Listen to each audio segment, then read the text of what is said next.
வணக்கம் நண்பர்களே. இன்றைக்கி வீடியோவில் என்னென்னா வெங்காயம் ஸ்டோரேஜ், அதாவது விதைக்காக அடுத்த சீசனுக்கு எடுத்து வைக்கிற வெங்காயம், அதை எப்படி ஸ்டோரேஜ் பண்ணி வைக்கிறது அப்படின்ட்டு நான் இந்த வீடியோவில் போடுறேன். இது நாங்கள் எப்படி என்னென்னு சொல்லுவோங்கன்னா பற்றைன்னு சொல்லுவோம், பற்றைக்காய் அப்படின்னு சொல்லுவோம்.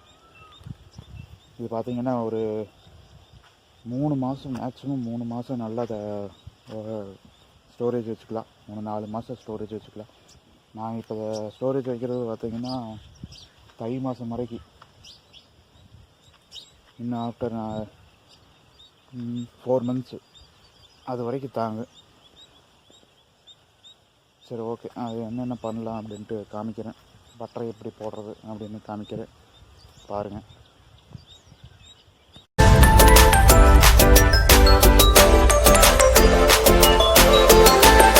மெயினான விஷயம் என்னென்னா, காலையில் நேரமே வெயில் வராதுக்கு முன்னாடியே நம்ம வெங்காயத்தை எடுக்க ஆரம்பிச்சிடும். இல்லைன்னா தாள் அப்படியே உதிர்ந்து போயிடும். ஈரப்பதம் இருக்கும்போதே நம்ம வெங்காயத்தை எடுத்துடணும். பார்த்திங்கன்னா இப்போ வெங்காயம் நல்ல இதாக இருக்குது, பதமாக இருக்குது. இன்னும் கொஞ்சம் நேரம் ஆச்சுன்னா அப்படியே இதாகிடும், அப்படியே பொறிஞ்சு போயிடும் தாள். அப்போ பட்டை போடுறதுக்காகாது. இதுதான் பார்த்திங்கன்னா நாங்கள் கட்டி வச்சுருக்கிற பட்டறை. இது 1 டன் வரைக்கும் தாங்கும்.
இப்படித்த மண் தனியாக எடுக்கணும். சுத்தமாக வெங்காயத்தை மண்ணெல்லாம் இல்லாமல் சுத்தமாக தட்டி எடுத்து குண்டாவில் ஓட்டு பட்டறை கொண்டு போகணும். பட்டறை ஓடுறதுக்கு எங்கள் மம்மி தட்டிக்கிட்டு இருக்கிறாங்க, நான் வீடியோ பிடிச்சிட்ருக்கிறேன்.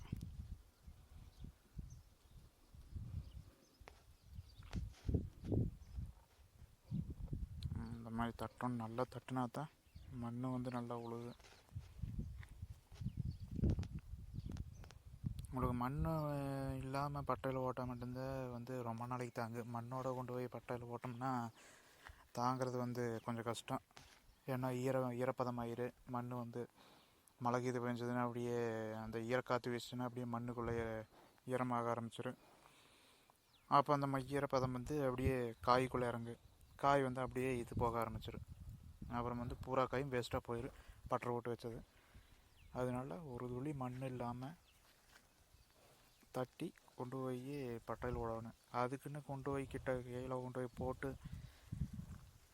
காற்றடிக்குதுன்னு போட்டு தூத்தி பட்டறையில் ஓட்டினோம்னா அவ்வளோதான், சுத்தமாக போயிடும். அப்படியும் பண்ணக்கூடாது. இங்கே ஒரு டைம் தட்டி சுத்தமாக மண் இல்லாமல் ஒரு டைம் தட்டி கொண்டு போய் அப்படியே கொண்டு போய் பட்டையில் ஓடணும். பாருங்கள், எங்கள் அப்பா போட்டுக்கிட்டு இருக்கிறாங்க பட்டறை. நான் இங்கே வீடியோ பிடிச்சிட்டு இருக்கிற வெட்டித்தனமாக இந்த வீடியோ பிடிச்சதுக்கப்புறம் தான் தெரியும் என்ன சொல்லுவாங்கன்னு. சரி வாங்க பட்டறைக்கிட்ட போவோம். வெயில் வேறு அதிகமாகிடுச்சு. இப்போ பார்த்தீங்கன்னா வெயில் வர்ற வரைக்கும் எடுத்து அமுத்தியாச்சு. சரியான வெயில், தாள் வந்து ரொம்ப உடஞ்சு போச்சு. ஸோ அதனால் ஸ்டாப் பண்ணிட்டு எடுக்கிறத. நாளைக்கு மார்னிங் ஒரு 6 மணிக்கு மறுபடியும் ஆரம்பிக்கும். சரியான வெயில், அதனால் அமுத்த முடியாது. பாருங்க இப்படி தான் அமுத்தி வச்சுருக்குது.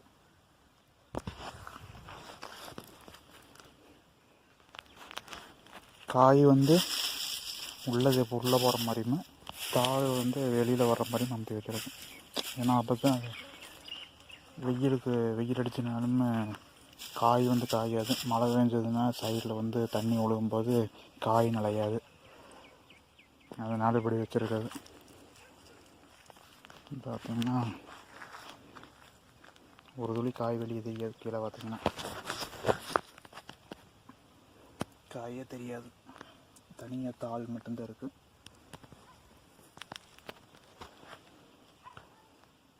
சரி இது எப்படி போடுறோம்னு பார்ப்போம், டீட்டெயில்ஸ் சொல்கிறேன்.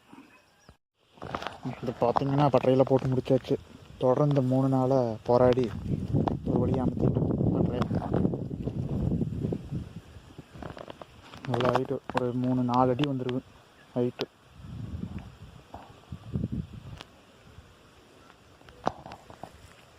இங்கே பார்த்தீங்கன்னா முதல் பட்டறை போடுறதுக்கு ஆலம்பலக்கல் இருக்குதுல்ல, ஆலம்பலக்கல் அது பார்த்திங்கன்னா கீழே 1 அடி கல் ஹைட்டு 1 அடி வரும். 1 அடி கல் லைனாக ஒரு 2 அடி விட்டு 2 அடி கேப்பில் லைனாக 2 பக்கம் வச்சுக்கிறோன்னு. இந்த கேப் பார்த்திங்கன்னா 2 அடி இருக்கணும் எல்லா கல்லுக்கும். ஆலம்பலக்கல் நம்மளுக்கு இந்த கிணத்துக்கல் இருக்குங்காட்டி அதை எடுத்து வச்சுருக்கிறேன். ஆலம்பலக்கல் இதை விட ஹைட்டாகவும் போச்சுன்னா காற்று அடிச்சதுன்னா கொஞ்சம் கீழே விழுகிறதுக்கு வாய்ப்பு இருக்குது. அப்புறம் இந்த வித்து பார்த்திங்கன்னா அதே 2 அடி. ஓகேங்களா, 2 அடி வித்து வேணும்.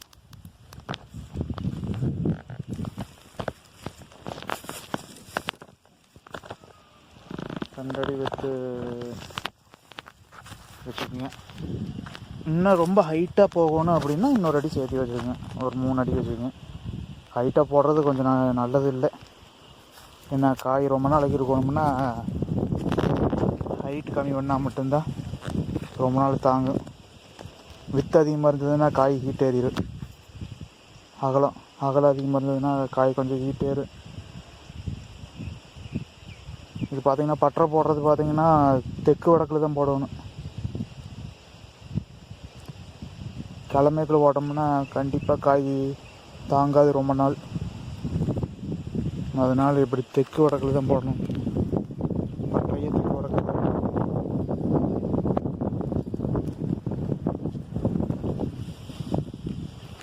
பார்த்திங்கன்னா நான் இது பண்ணி வச்சுருக்கேன், வெயில் படக்கூடாதுன்னு மேலே வலை போட்டு வச்சுக்கிறேன். கல் இந்த ஒவ்வொரு அடி வச்சு 2 அடி வச்சு போட்டு கடைசி வரைக்கும். ரெண்டாவது பார்த்திங்கன்னா மேலே மரம் வைக்கணும், ஸ்ட்ராங்கான மரம். 2 பக்கம் லென்த்துக்கு பார்த்திங்கன்னா மரம் வைக்கணும். 2 சைடும் அந்த பக்கமும் இந்த பக்கமும் அந்த கல் வச்சுருப்போம்ல, கல்லுக்கு மேலே லென்த்துக்கு வச்சுட்டு அதுக்கப்புறம் பார்த்திங்கன்னா சின்ன சின்ன குச்சி கிளாஸில் கிழமைக்கில் போட்டுவிடுவோம். இந்த மாதிரி சின்ன சின்ன குச்சியாக கிழமைக்கில் போட்டுவிட்டு அதுக்கு மேலே பார்த்திங்கன்னா ஓலை இருக்குது. நான் இது பட்டறை போட்டு முடிச்சிட்டேன், அதனால் உங்களுக்கு காட்ட முடியல. முதலே பார்த்திங்கன்னா உங்களுக்கு தெரிஞ்சிருக்கும், வீடியோவில் வந்துருக்கு. ஃபஸ்ட்டு ஸ்டார்டிங்கில் காமிச்சிருப்பேன்.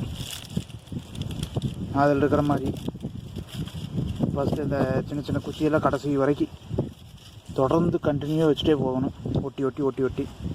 அதுக்கு மேலே பார்த்திங்கன்னா ஓலை வைக்கணும். ஓலை இல்லைன்னா இரும்பு வலை இருக்கும்ல, இரும்பு வலை. அந்த சின்ன சின்ன அந்த கோழி பண்ணையிலாம் பார்த்திங்கன்னா பல முதல்ல போட்டிருந்தாங்க. சின்ன வலையாக இருக்குது, சர்க்கிள் மாதிரி சின்ன சர்க்கிள் மாதிரி வலை இருக்குது. அந்த வலையிலையும் நீங்கள் போட்டுக்கலாம். அதுக்கு தார்பாவை அடியில் ஓட்டிங்கன்னா அவ்வளோதான், அது போடக்கூடாது. ஏன்னா காற்று வந்து நல்லா இதாகணும், சர்க்குலேஷன் ஆகணும், பார்த்தா காய் வந்து சூடேறாது.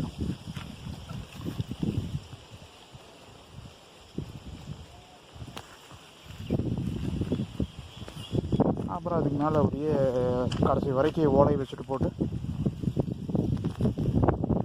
அதுக்கு மேலே அப்படியே வெங்காயத்தை நீங்கள் பாட்டுக்கு அந்த மண்ணெல்லாம் உதறி கொண்டாந்து கொட்டிக்கிட்டே இருக்கலாம்.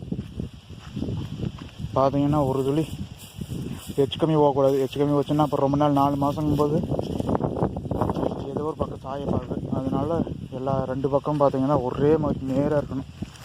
நான் வச்சுக்கும்போது ஸ்ட்ரைட்டாக இருக்கும் 2 பக்கமே, ஒரு துளி கோணை இருக்காது. இந்த மாதிரி கோணை இல்லாமல் நேர் இருந்தால் மட்டும்தான் ரொம்ப நாள் தாங்கு. இல்லைன்னா கீழே வந்து அப்புறம் மறுபடியும் முதல்லேருந்து எடுத்து காயெல்லாம் போடணும். அப்புறம் மேலே வந்ததையுமே இந்த வீடு கூமாச்சியமாக இருக்கணும். அந்த மாதிரி கூமாச்சியமாக வச்சுட்டு 2 பக்கம் தடுக்க வச்சு கட்டிடலாம். இது பார்த்திங்கன்னா சும்மா டெம்ப்ரரியாக வச்சுருக்கிறதையே ஹீட் ஏறக்கூடாதுன்னு தடுக்கு வாங்கிட்டு வந்து இந்த 2 சைடும், இந்த பக்கமும் இந்த சைடும் 2 பக்கமும் ஒவ்வொரு தடுக்கு வச்சு கட்டி விட்ருவோம். கைத்தில் கட்டி விட்டால் கம்முன்னு கிடக்கு ஒரு 4 மாதத்துக்கு. ஓகேங்களா? இன்னும் இந்த நம்ம சேனலை சப்ஸ்கிரைப் பண்ணாமல் இருந்தீங்கன்னா கண்டிப்பாக சப்ஸ்கிரைப் பண்ணுங்கள், லைக் பண்ணுங்கள், ஷேர் பண்ணுங்கள், கமெண்ட் பண்ணுங்கள். ஏதாவது டவுட் இருந்ததுனாலும் நான் அதுக்கு ரிப்ளை பண்ணுறேன். தேங்க்யூ.